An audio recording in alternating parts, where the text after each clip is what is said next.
Just keep practicing and you'll get it. I hated those words when I was learning guitar, and I still do, really.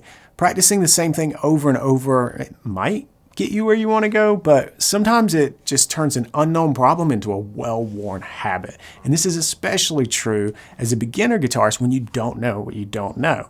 And I struggled with this in my early days, especially when it came to my timing. It's frustrating because I knew what good music sounded like, but my fingers just didn't want to go to the right place at the right time. And you might think that you can solve this just with that adage of just keep practicing, but it turns out that mindless repetition won't magically solve everything. When you're stuck, it's time to change your approach. In this video, we'll dissect the vagueness of timing issues into 3 key components and uncover the core skill driving them all. And then we'll dive into laser-focused timing drills that will give you a clear plan for improvement. So let's start by asking, what exactly makes up a timing problem? Timing isn't just one skill. It's a combination of several smaller but important skills. I like to think of it as arriving, staying, and leaving. And arriving is about knowing where you're going. When I first started learning Stairway to Heaven, this next chord right here, the D major over F sharp. There's the D major, there's the F sharp, put them together, this is what you have. When I got there, I kind of cheated because I didn't know this chord at all. So what I did was I just pinched the 4th and the 1st string, and then when I needed that 2nd string, that's when I would put my middle finger down and play it. So that gave me some extra time to get my middle finger in place there. And the same thing with the F major 7, which is next. It's this chord, right?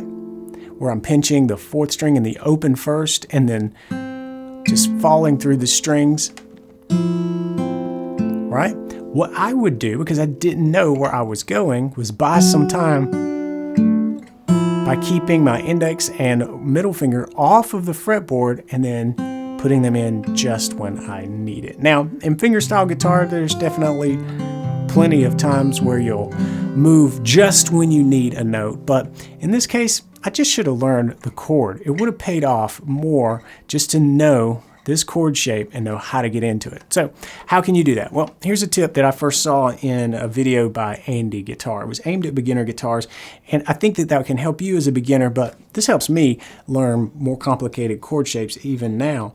What you do is you go ahead and you take your time and you find the chord shape on the fretboard. Let's use this F major. So we'll cut out that top string. We'll just play the F, the A, and the C on strings 4, 3, and 2 here, all right? This is where we're going, but we actually don't need to pick it at all.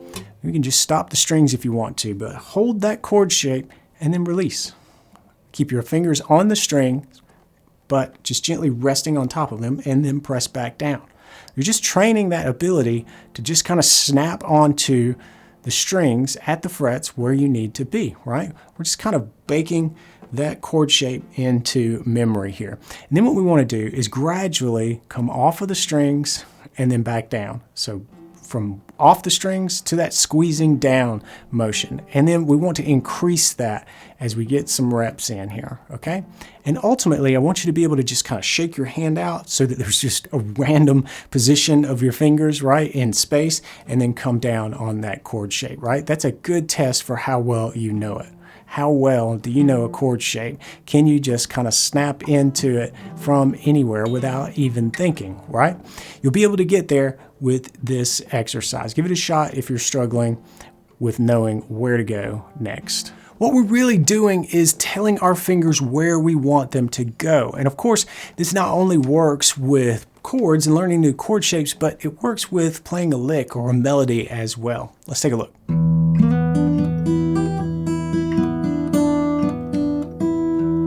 All right, let's look at this lick and see how I'm setting myself up for fretting success and timing success. I'm arriving at the note at the right time. If you look at what we're doing when I go up to this G on the 1st string 3rd fret, I'm getting there before I actually need to, so that I'm ready, I'm in place. Notice right there, I made a move to get this index finger, which was free, to the fret that it needs to be next. And And we can also ready a finger that's behind another one. So along this second string, I can play with my ring finger at the 5th fret, but I can also get my index finger ready to fret at the 3rd fret on that same string. It's not going to do anything, but now it's ready to play that note. Rather than trying to do this, right? You can get to the same spot, but this is a lot more fluid, and it's going to help us with our next issue. But once more, getting ready any way that you can, planning out the next note that you need. If you don't know where you're going, and I mean really know where you're going, you're probably not getting there on time. But let's say you've got that worked out. You're already working on a known chord shape or melody fingering. You've arrived. And now we have to make sure that we stay there for the right amount of time. And in guitar playing, staying means holding a note or chord for its full duration.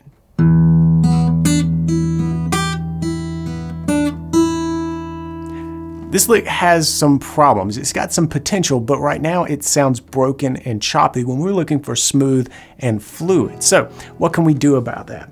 Well, we're going to use an exercise I call slow motion. We're going to take the notes of the lick, the exact sequence, but we're going to ignore the rhythm that I played it in, and we're going to just play in a straight quarter note rhythm. So I'll use a metronome here, and I'm going to set it to 70 beats per minute, but set it to something that's slow enough for you to really feel the effect of what we're doing here, which means that you got plenty of time to move to the next note so that it's not rushed. All right, for me, I'm going to use 70 beats per minute, and we're just going to play each note in order, but hold it for the entire duration. So in other words, I need to do something every time the metronome clicks. Okay, here's what it sounds like.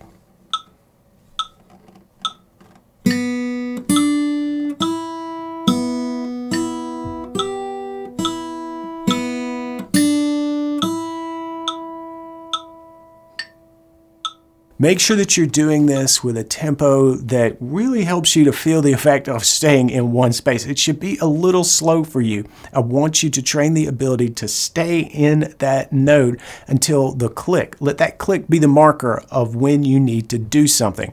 In our case, it might be to pick the next string, the open string, or to lift up and play the next note. But whatever it is, it needs to happen as close to that click, on the click, as you can get it. Then, of course, we've got to bring back the rhythm of the lick, but we have to make sure that we don't forget what we just worked on in this exercise. So play at a slower than usual tempo and focus on staying there. Please play slower than you think you need to. I always remind myself that, and that is the path to playing with that smooth, fluid sound that we're looking for. So ultimately, we can get this lick to sound a little bit more like this. Hear how connected and fluid that sounds? It's all about arriving cleanly and holding the note the right length of time. But notes change, that's what they do. So let's tackle the final piece of the timing puzzle, leaving.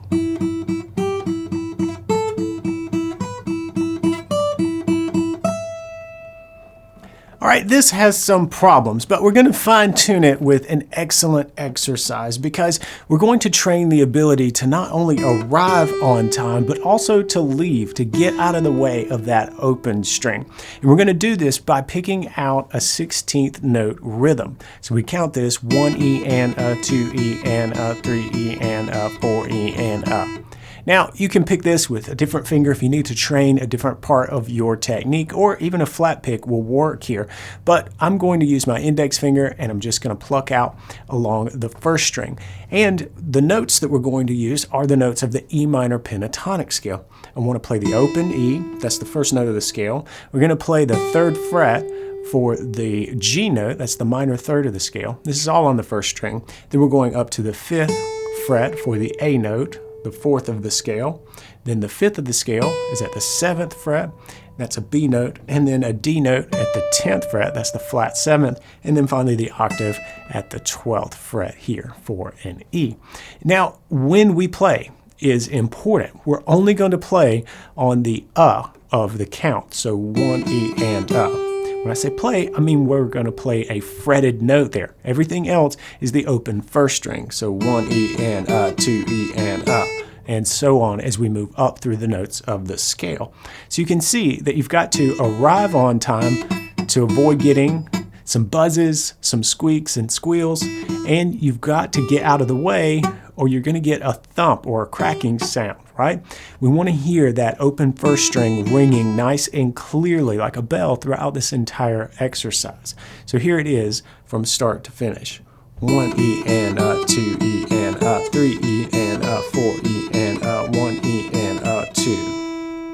All right, and you can keep going, loop this over for several measures, and of course you can increase the tempo, and I strongly recommend that you do this along with a metronome and sync up the number with the click. So 1 E and 2 E and 3 E and 4 E and that's where the click is going to drop, and everything else should be nice and even in between. Slow this down if you need to. We're looking for 1 E and 2 E and 3 E and 4 E and 1 E and 2. I picked up this exercise from the Guitar Aerobics book, and it absolutely demands precise timing. You've got to arrive at the fretted note right on time, stay just long enough, and then leave cleanly to let that open string ring. It's a workout for all three of these components of your timing.